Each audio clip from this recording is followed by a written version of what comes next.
Good morning. This is Attorney Karen Jimeno. Chairman of the Duterte Youth Party List will face all issues against the group, here at the forefront.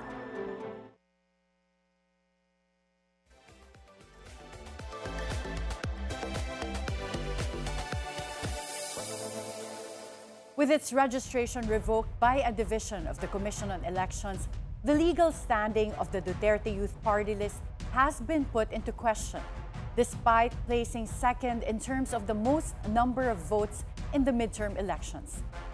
Accusations of improper substitution, overage nominees, and procedural violations have long haunted the group, culminating in the COMELEC's Second Division's ruling of cancellation by a vote of 2-1.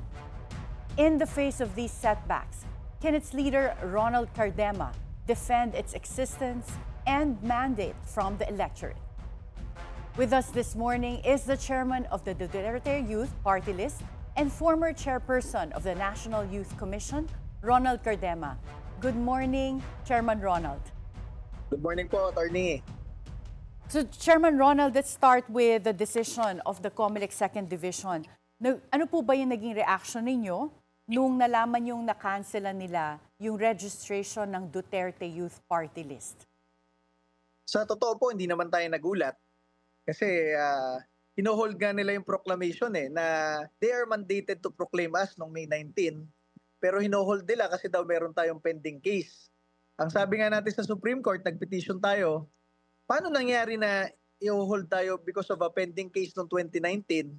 Pero yung mga kasamahan naman nating party list at senatorial candidate na merong pending cases, hindi naman hinold. So doon nahalata naman natin na pinupolitika tayo ni COMELEC.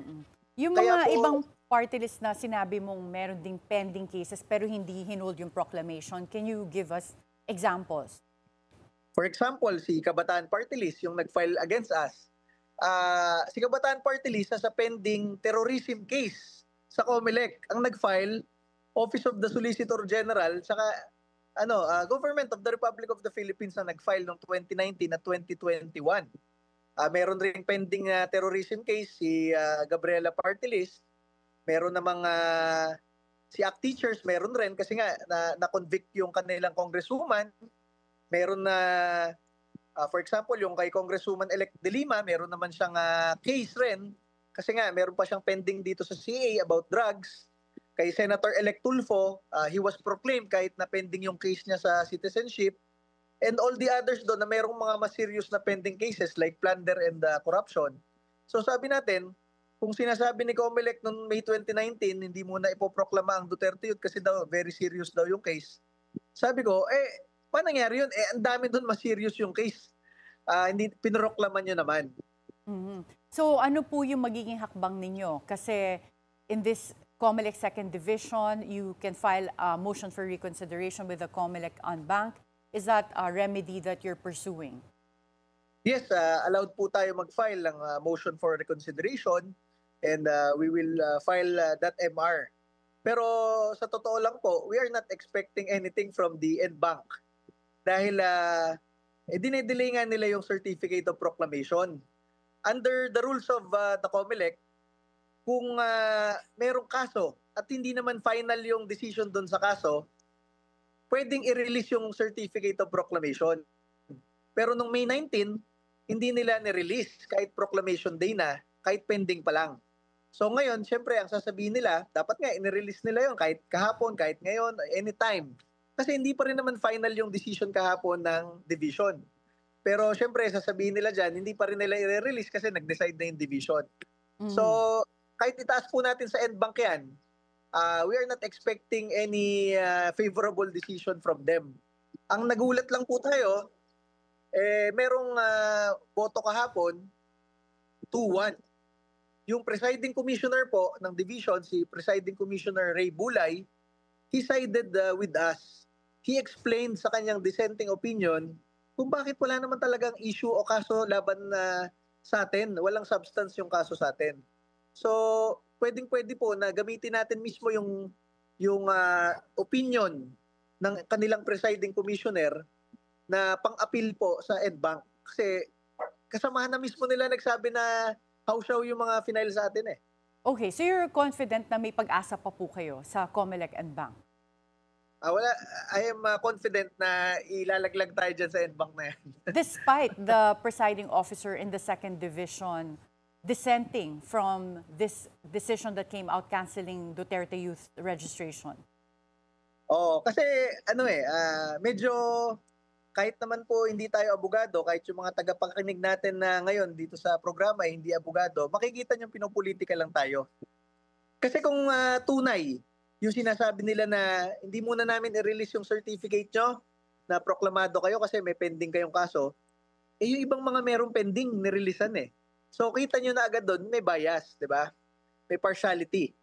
Kaya nga kinasuhan natin sa ombudsman itong mga to ng violation ng Anti-Graft and Corrupt Practices Act 2 weeks ago. So hindi natin in-expect na sa NBank may favorable decision tayo dyan. In-expect natin, baka may ganong pattern, merong magdi-dissent.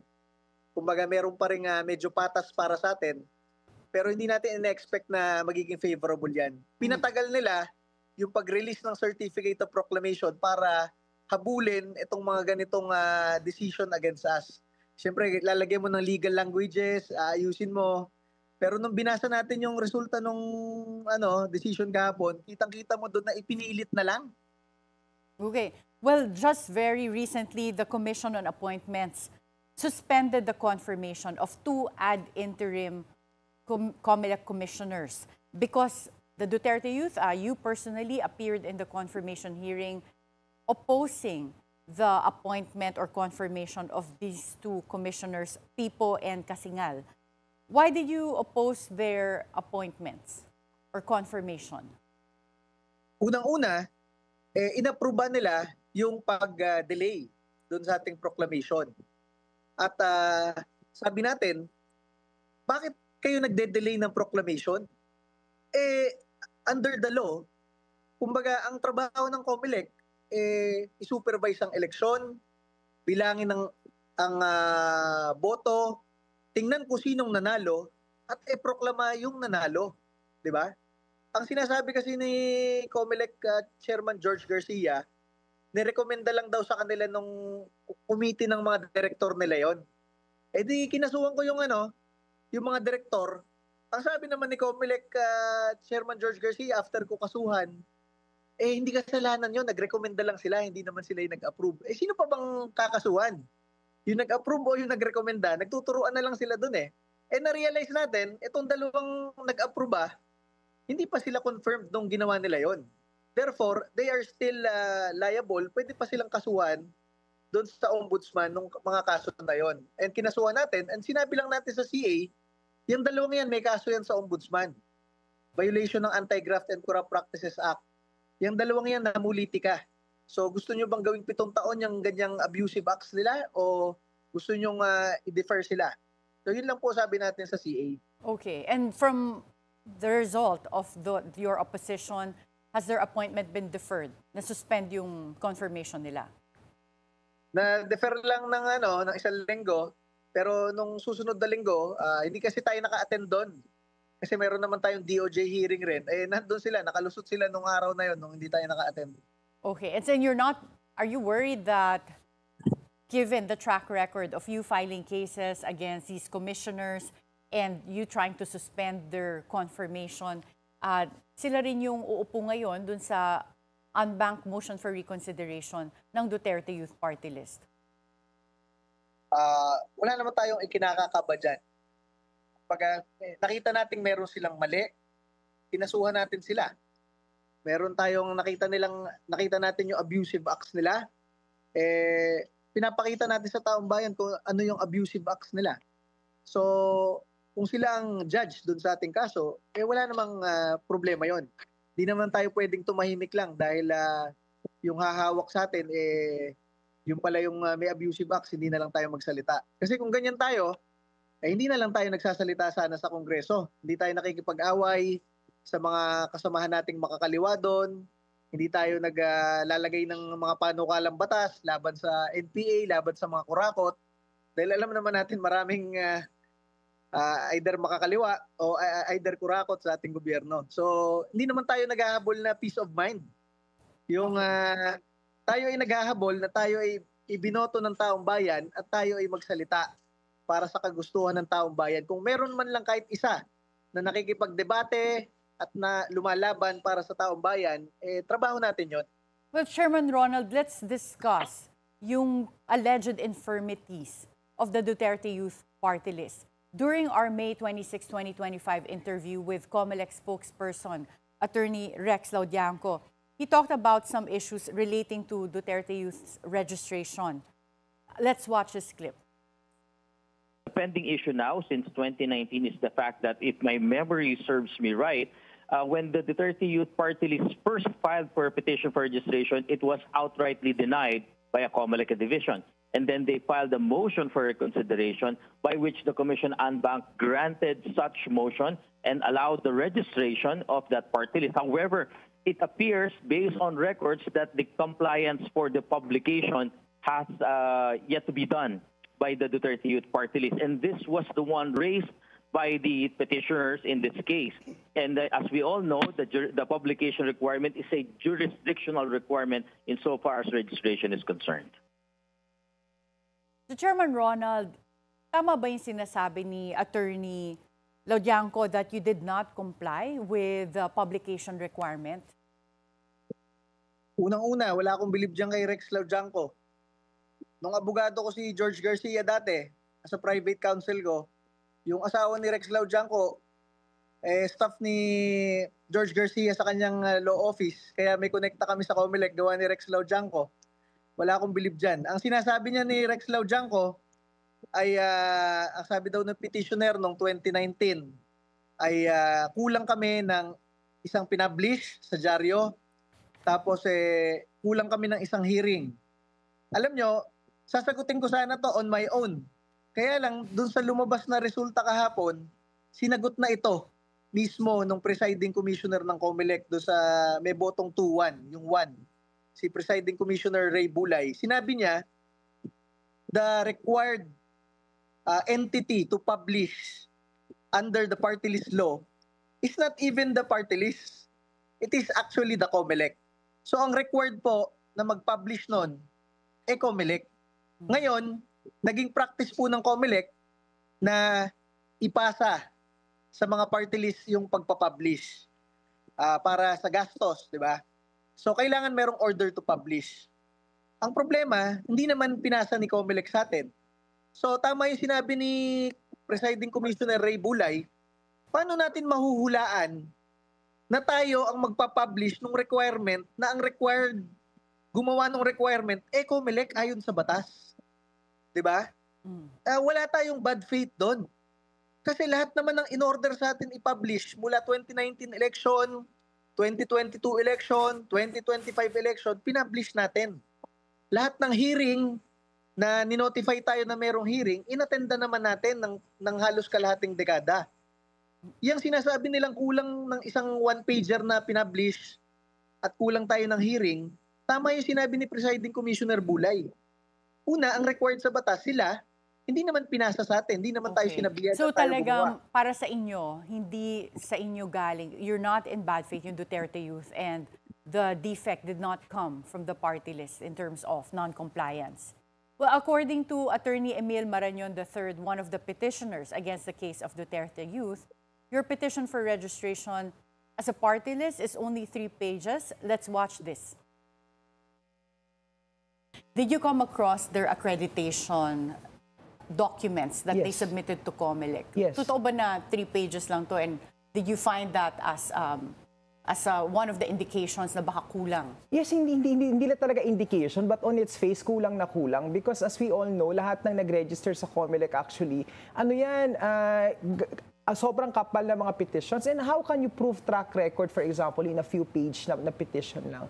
So that's why tama po yung ginawa ng COMELEC na pagka-receive pa lang, outrightly dismissed na because may list of requirements po under RA 7941 and doon po sa COMELEC Resolution 9366. Ang haba po ng listahan ng requirement doon. So may checklist yan. Pag file mo, titingnan yung completeness ng attachments nyo. Well, Chairman Ronald, can you respond to the allegations of Attorney Emil?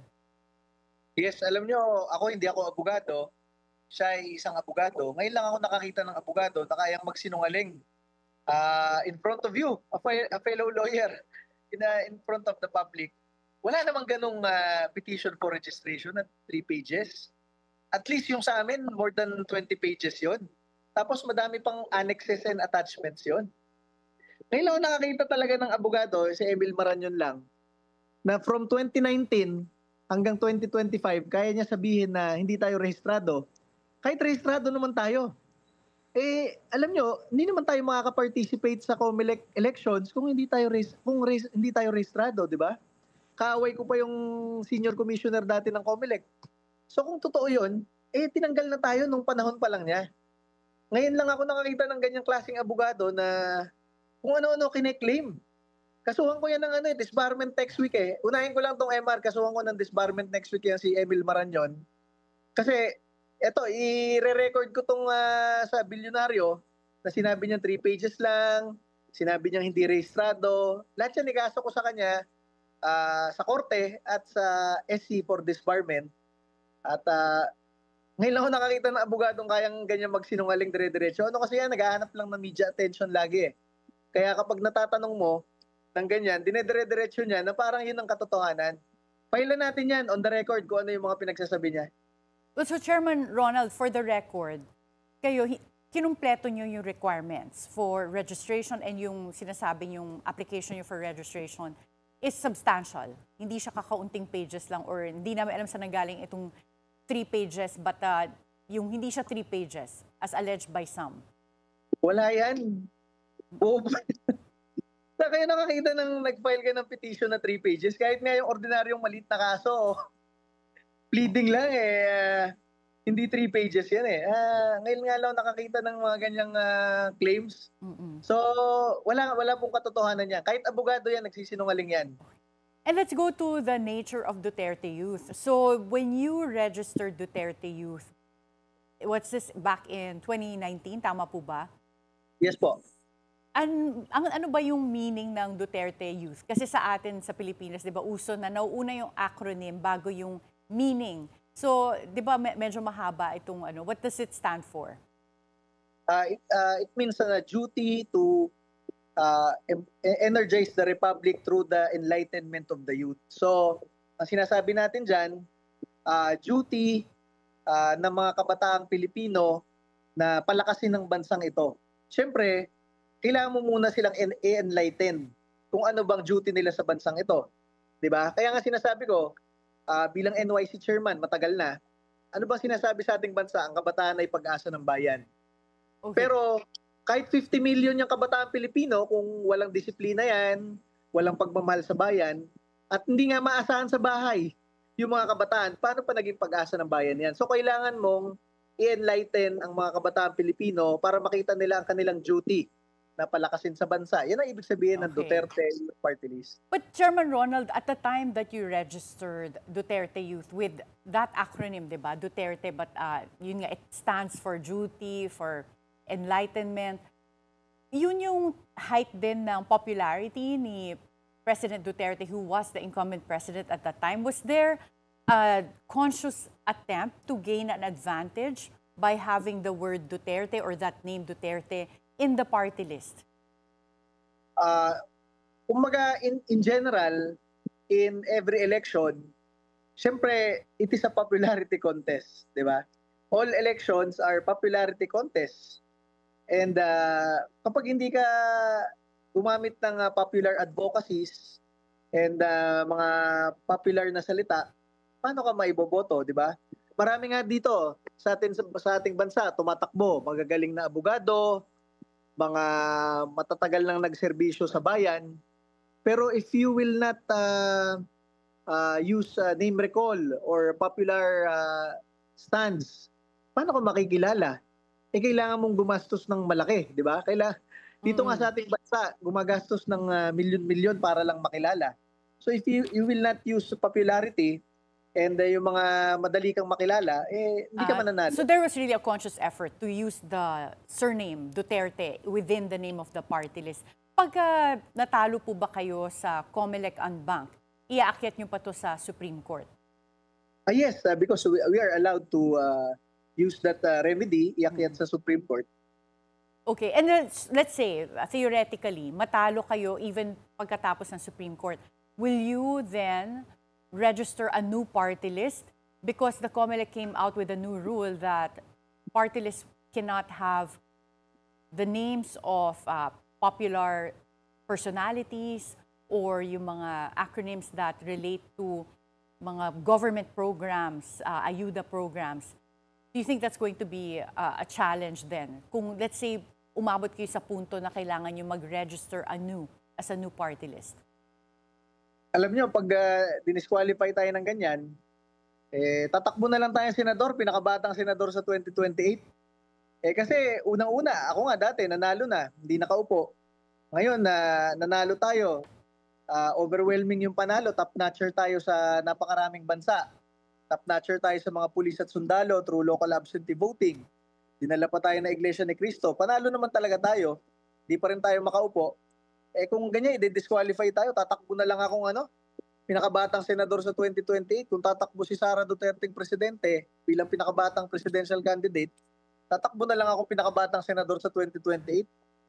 Okay. And you alleged earlier that merong pinupolitika yung Duterte youth or may bias against you. But COMELEC Chairman George Garcia used to be your lawyer on Duterte Youth's petition for registration and also on your qualification as a nominee. Let's watch this.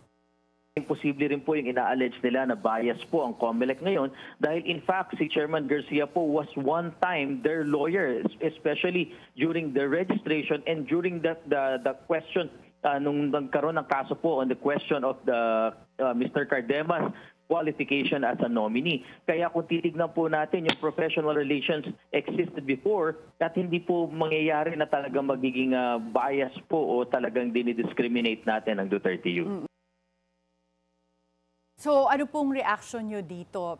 Palagay nyo po ba, despite the fact that COMELEC Chairman George used to be your lawyer, may bias talaga against you? Oo naman. Siyempre, nag-iibang sitwasyon. Siyempre, ang boss na niya ngayon, iba na, di ba? So, nagbabago naman talaga ang tao, di ba? Hindi naman natin masabi na dahil abogado natin na nung nakalipas na dekada, atin pa rin yan, di ba? And, alam nyo, nako, wag na. Ang dami kong pwedeng masabi. At saka, baka madagdagan pa yung fa-file mo ng kaso, Chairman Ronald. But si Attorney Emil Marañon, to go back to him, he also had this to say on the first case they filed against you as party list nominee. Let's watch this. Ang unang final na case was yung pagpapakancel namin ng nomination ni Ronald Cardema on the ground na overage siya. So at that time kasi, hindi naman alam ng taong bayan na hindi pala sila registered. Na-discover lang namin yung fact na yon when we were preparing the case against Ronald Cardema. So we requested from COMELEC various documents. And when we checked the case file actually ng case, it turned out na in the first place, hindi pala registered. So we filed the second case. So June yung first case, we won that case na napatigil namin sa pag-upo si Ronald Cardema. And then what happened was, pagdating ng September, we filed another case, and this time, raising the fact na hindi registered yung Duterte Youth. Okay. So Chairman Ronald, let's talk about the overage allegation. Overage ka ba at that time, 2019, when you were registering the Duterte Youth party list and you were the first nominee of that party list? Wait lang mag-comment lang ako doon sa short video kasi baka makalimutan ko. So nag-play kayo ng video and dyan sa 1-minute video, sinabi na naman ni Emil Marañon na noong 2019, nagulat daw sila hindi pala tayo registered. For 3 times, doon sa 1 minute na yon, sinabi niya hindi tayo registered. Paano nangyari yun? Paano mo kayang sabihin, isa kang abogado, na hindi rehistrado yung isang registered entity sa COMELEC? Diba? Pwedeng yun yung claim mo, pwedeng yun yung petition mo. Pero for you to state in media, in front of a lawyer, fellow lawyers, na hindi rehistrado, you are stating as if it was a fact half a decade ago. So yan yung mga ikakaso natin kay Emil Marañon. Nagsasalita siya ng mga bagay na hindi naman talaga nag-e-exist. Diba? So pwedeng yun yung claim niya. Pero claim mo lang yun during that time. You cannot state clearly na hindi rehistrado yan noong 2019. Oo. So your allegation, your response to that allegation is that Duterte Youth Party List is indeed registered. What about the allegation against you being overaged? Ang hindi rin nila sinasabi na nung nag-file ng nominees ang Duterte Youth Party List noong 2019, ang first set of nominees ay ages 27, 40, 41, 43, and 46. Apat doon 40 years old. Mga reservists at dating pulis at sundalo. Kasi nga, ang advocacy natin, labanan tong NPA, kaya ganyan ang mga nominees natin. Inaproba ng COMELEC and Bank yan. Yung first set of nominees na yan. Kaya lang, after a few months, and within the prescribed substitution period, pasok tayo sa substitution period, nag-substitute tayo. So, umalis yung 27 at apat na 40 years old, pumalit tayo 33 years old. So, paano kung masasabi sa sarili ko na hindi ako qualified? Eh, yung apat na 40 years old approved ng COMELEC. It is because under the bylaws and constitution of Duterte Youth Party List, it is actually not only for the youth sector. It is also for the professional sector. At kapag kayo multi-sectoral, hindi lang youth sector, you're allowed to field in candidates na wala ng age limit, di ba? Kaya nga, alam mo, tataka ako, ba't hindi nila sinasabi yun eh? Na yung unang set of nominees ng Duterte Youth na na-aproba, apat doon 40 years old. Hindi nila sinasabi yan kasi gusto nila yung narrative na bias lang sa kanila. Sasabihin nila na, yan, 33, overage na yan si Cardema nung nag-file. Eh kung sinabi nyo na ang unang aprobado ng COMELEC, apat 40 years old, edi it destroys your narrative. Kaya bias yung mga sinasabi nila. So that's something that is very useful right now to be clarified. Duterte Youth, despite the word youth in your party list, is a multi-sectoral party list. It's not just for the youth. Yes, alam naman nila yan. Nakasulat yan dun sa petition for registration, mga annexes and everything. Kaya imposibleng 3 pages yun. Sinungaling talaga. Doon sa puntong yon, kaya ko sabihin na nagsisinungaling si Atty. Marañon. Well, another lawyer, Attorney Efraim Cortez, who's the president of the National Union of People's Lawyers, said that they filed a case against you, this time on red tagging. Let's watch this. Ang final namin ay violation ng supplemental rules nung nagdagdag ang COMELEC ng additional election offenses, specifically on labeling, so on red tagging. We cited 7 incidents of red tagging at yun ang basis ng aming petition. We filed it on May 8. How will you answer these accusations na meron daw kayong red tagging against progressive party list groups and other people? Yeah. Dati ako member ng Kabataan Party List sa UP. Dati ako member ng League of Filipino Students sa UP. Dati ako member ng Bayan Muna sa Southern Tagalog. Alam ko na meron kaming mga miyembro sa Makabayan na nire-recruit papuntang NPA at napapatay bilang NPA. 3 sa aking batchmate sa UP Los Baños, sa League of Filipino Students at Kabataan Party List, patay na sa NPA. Kaya hindi naman ako yung katulad ng iba sa gobyerno na kapag merong critical sa gobyerno, sasabihin NPA yan. Yun ang red tagging, yung talaga namang outrightly nagbibigay ng maling statement. Eh ako bilang dating miyembro ng Kabataan Party List, ng League of Filipino Students sa UP at ng Bayan Muna sa Southern Tagalog, eh napakainit namin sa Southern Tagalog, Timog Tagalogan. Alam namin na meron kaming mga miyembro na nag-NPA talaga. So yan ang sinasabi ko. So paano mo ako kakasuhan na parang tong mga dating miyembro ng NPA mismo? Katulad 3 days ago, nagsalita si Arian na galing UP Diliman at naging member ng New People's Army mismo. Sinabi mismo niya na si Raul Manuel bumibisita sa kampo nila ng NPA. Na si Raul Manuel, isa sa taga-recruit nila sa UP campus para ng mga batang pwedeng mag-NPA. So, ano ba yun? Nagre-red tag ba kami o nagsasabi lang kami ng katotohanan mula sa mga dati naming organisasyon? Sana kung hindi kami naging member ng grupo nila Pero since we have first-hand information, totoo yun. Kaya hindi nag-a-apply yung sinasabi ni NUPL President na yan, na we are red taggers. May kaso nga, ang Kabataan Party List at Gabriela mismo sa COMELEC, final ng Office of the Solicitor General, nakapirma mismo si Solgen at lahat ng state solicitors at associate solicitors ng bansa, pinafailan sila ng terrorism for having members na NPA eh. So, may alam ba yung kumbaga, makikialam ba yung mga abogado ng bansa na yon kung walang pruweba? May pruweba, di ba? So ano na pong status nitong kaso na final ng NU, ng National Union of People's Lawyers against Duterte Youth? Yes, ano lang yan, harassment case. Sasagutin lang natin yan. Sasagutan lang rin ng mga abogado natin yan. But it's an ongoing case po. Na nakatanggap na ba kayo ng any summons in relation to the case that they filed? Yes, natanggap lang rin natin kahapon. Kaya Kahapon pa lang. Sabi ko, ito talagang mga taga-COMELEC, talagang harassment to eh. Makakatanggap ka ng decision do sa isang kaso kahapon. You are required to file within 5 days ng MR.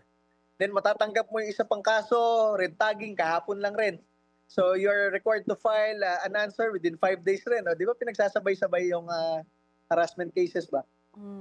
Paano mo minamanage yung cost of all of these litigations sa Chairman Ronald, as Chairman of Duterte Youth? Parang ang dami nyo palang kasong kinakaharap at kayo rin mismo ang dami yung mga kasong fina-file. How are you able to manage all the legal expenses of this? Meron tayong mga abogado na talaga namang tumutulong sa atin out of advocacy. For example, kung maalala ninyo, si Attorney Ferdy Topacio, talagang si Attorney Topacio ay hindi nahingi ng bayad sa atin kasi sumasama siya sa ating advokasya laban sa corruption. Sila ang head ng Citizens Corruption Watch and sa ating mga kaso, sila ang gumagawa ng walang bayad kasi talagang sinasamahan tayo sa ating mga laban. Well, speaking of Representative Raul Manuel, in our May 22 interview with Kabataan Party List, matindi ang ginawa daw na online attack sa kanya according to Raul Manuel. Let's watch this clip. Kung may makaklasify ako na worst, tingin ko yung mga ad hominem na mga attacks online na calibrated talaga. Tsaka hindi yun parang organic lang na lumabas kasi sa years ko rin in service, I can sense kung meron talagang nananadya na coordinated magpakalat ng certain forms of online harassment. Chairman Ronald, yung sa sinabi po ni Representative Raul Manuel, meron bang mga calibrated attacks na nanggaling from specifically Duterte Youth or Duterte supporters against him? Wala naman. Alam nyo, masabi ko dyan, unang-una, ikaw sinisweldohan bilang kinatawan ng mga kabataan. Tapos sa issue na meron kayong mga miyembro na napapatay bilang NPA, hindi ka naman nagsasalita. Sa issue na meron kayong mga miyembro na nire-rape ng kapwa nyo miyembro, hindi ka rin nagsasalita. Anong ine-expect mo? Bakit ka namin pinapasweldo sa Kongreso kung hindi ka nagsasalita sa advokasya ng mga kabataan o pinipili mo lang na hindi yung advokasya ninyo? Mismong miyembro ninyo, ginahasa 3 beses ng 3 yung miyembro sa Kabataan Party List. Hindi sa bundok ha. Dito sa Quezon City, sa may UP Diliman, sa opisina ninyo, doon ginagahasa. Hindi ka nagsasalita. Siyempre, you should expect na ang daming galit sa'yo. Kasi ikaw mismo na kongresista at nagpapakilalang boses ng kabataan, wala kang boses pag ginagahasa ang mga miyembro nyo mismo sa Kabataan Party List at pag pinapatay mismo ang mga miyembro nyo bilang teroristang NPA. Hindi ka nagsasalita. And Chairman Ronald, just early this morning, lumabas naman yung balita na si Joel Uy of the 6th District of Manila was disqualified by the COMELEC 2nd Division. And with that, si Representative Benny Abante is the rightful winner. We know that this is still subject to an MR, pero ano yung masasabi ninyo sa mga recent decisions ng COMELEC when it comes to yung mga na-disqualify? Alam nyo, kami, nanalo sa Duterte Youth. Pasang-awa ba yung panalo namin? Hindi. Nandun kami sa top. Panalong-panalo kami at ayaw kami paupuin. Itong hindi ako familiar Joey Uy, no? Joey Uy ng Manila. Nanalo rin siya as congressman. Naproklama naman siya, pero nire-revoke dahil may kaso yata siya. Kami rin, ganun rin. May kaso daw kami noong 2019. Ang masabi ko, if we allow COMELEC to do this now, ano mangyayari pag nanalo bilang presidente ng Pilipinas si Sara Duterte sa 2028, tapos sasabihin lang na ire-revoke yung kanyang panalo dahil merong kaso siya ngayon, 2025 sa DOJ, sa NBI, sa kanyang pagwawala dun sa Kongreso nung galit na galit siya and everything, di ba? Pinakasuhan siya ng act of sedition and kung ano-ano pa. So kapag inalaw natin na ganito yung ginagawa sa mga ibinoboto ng taong bayan, ganyan ang gagawin na pattern kay Sara Duterte sa 2028. Kahit maipanalo pa natin siya bilang presidente ng Pilipinas, hahanapan ni COMELEC ng kaso yan ngayon mula sa 2025 para lang i-discredit at i-disqualify si ma'am. Bago po mag-elections, kayo naman, Chairman Ronald Cardema, and your wife filed an impeachment case against President Bongbong Marcos. Ano na ba yung nangyari dun sa impeachment complaint that you filed? Yan nga po, we tried to file an impeachment complaint. Bakit? Yun lang ang pwede mong ireklamo sa presidente. Ako nga, tinanggal ako ng presidente kahit fixed term ako sa batas. Hindi mo pala pwedeng filean ng presidente ng kahit anong kaso, kahit sa Supreme Court, kasi incumbent siya. Kahit labag sa batas. They enjoy immunity from suit. Yes, under our Constitution. Yes. So, ganun pala. So, ang pwede mo lang i-file kung meron kang reklamo sa presidente, impeachment complaint. Doon ka lang pwede mag-complain. So, we went to Congress, we tried to file that impeachment complaint dahil nagpadala siya ng isang Pilipino sa kamay ng mga dayuhan, si Pangulong Rodrigo Duterte, pero hindi tinanggap ng Office of the Secretary General kasi daw wala daw si Secretary General. Sabi ko, ang nakalagay naman sa rules ng House, it is the Office of the Secretary General who shall receive. Ang pinipilit doon, ang pwede daw mag-receive yung mismong head nila. Ganun ba yun? Lahat ng opisina sa gobyerno ang pwede lang mag-receive ng dokumento for receiving? Yung head of office? Hindi naman ganun, di ba? Yan nga yung sinasabi ni Senator Cayetano nung isang araw. Nagulat nga ako doon sa statement ni Senator Cayetano. Sabi niya, para sa lahat ng law schools, sa lahat ng nagrereklamo dito sa impeachment complaint laban kay VP na unconstitutional daw tong ginagawa ng Senado, hindi ko naman kayo narinig na nagsalita kayo ng kahit isang salita nung hindi tinanggap yung final ni na Congressman Cardema sa Kongreso na impeachment complaint. Ayon sa Constitution, i-receive mo dapat yon dahil complaint yon, di ba? So sa ngayon po hindi na-receive yun. Ano na yung status ng impeachment complaint ninyo? It was not received. Sabi natin, ipa-file natin sa 20th Congress. Baka kaya ayaw tayong paupuin sa 20th Congress kasi tayo talaga yung magpa-file nun. And what is your comment now that we're facing the remaining 3 years under this administration of President Bongbong Marcos? Alam nyo, masabi ko, ako isang Duterte supporter at isang Marcos loyalist dati. Talagang galing sa UP, talaga namang diehard na Marcos loyalist ako. Nung panahon na hindi makaupo si Ninong Bong bilang Vice President, talagang isa ako sa laging nasa kanya, nasa bahay niya, sa Forbes, nasa opisina nila, sa Ross Boulevard, kasama niya lagi dahil sa mga activities nila, wala na silang malapitan sa gobyerno. Isa lang tayo doon sa mga nasa gobyerno na nakakasama niya. Tapos nung 2021 election, tinulungan natin si Sandro, kinakapatid natin sa Ilocos Norte. Talagang alam nyo, tayo ay nag-contribute ng assistance funds ng Duterte Youth Party List kay Sandro. Tayo lang ang umaattend dito sa kanilang mga family gatherings kasi walang ibang lumalapit sa kanila. Pero ganito po nangyari, tinanggal tayo sa National Youth Commission kahit patapos na tayo. Tapos ang Duterte Youth Party List, tinanggalan ng pondo sa Kongreso. At ngayon, kahit ibinoto ng taong bayan, tayo ay ayaw pa upuin, makikita ninyo, demokrasya pa ba itong bansa na ito? Kasi ang alam ko, ayon sa Constitution, sovereignty resides in the Filipino people. Ang dapat sovereign, ang dapat naghahari sa bansang ito ay ang taong bayan. Kung anong utos ng taong bayan, anong boto ng taong bayan, yun ang pinapakinggan dapat. At lahat ng government officials natin, national or local, yan ay naglilingkod lamang sa taong bayan. Bakit ang boto ng 2.3 million na Pilipino ay hindi man lang i-recognize dito sa demokratikong bansang ito? Baka hindi na demokrasya ang ating bansa. Ano na lang katunayan na mayroong demokrasya dito sa bansang ito? Every 3 years nag-e-eleksyon. Di ba? Okay. Yeah, Bakit nag-eleksyon tayo, hindi nare-recognize ang boto nitong 2.3 million na Pilipino? for the Duterte Youth. Thank you so much, Chairman Ronald Cardema. Pasensya na kulang na tayo sa time. But we hope to have you here in the studio, especially since mukhang magkakaroon pa ng mga developments itong mga kaso ninyo. Thank you so much, ma'am. At ako po ay nagagalak dito sa inyong TV program na isang magaling na abogado ang nag-host kasi ayan, naiintindihan ninyo ang ating mga legal remedies at mga aksyon pang legal. Thank you so much.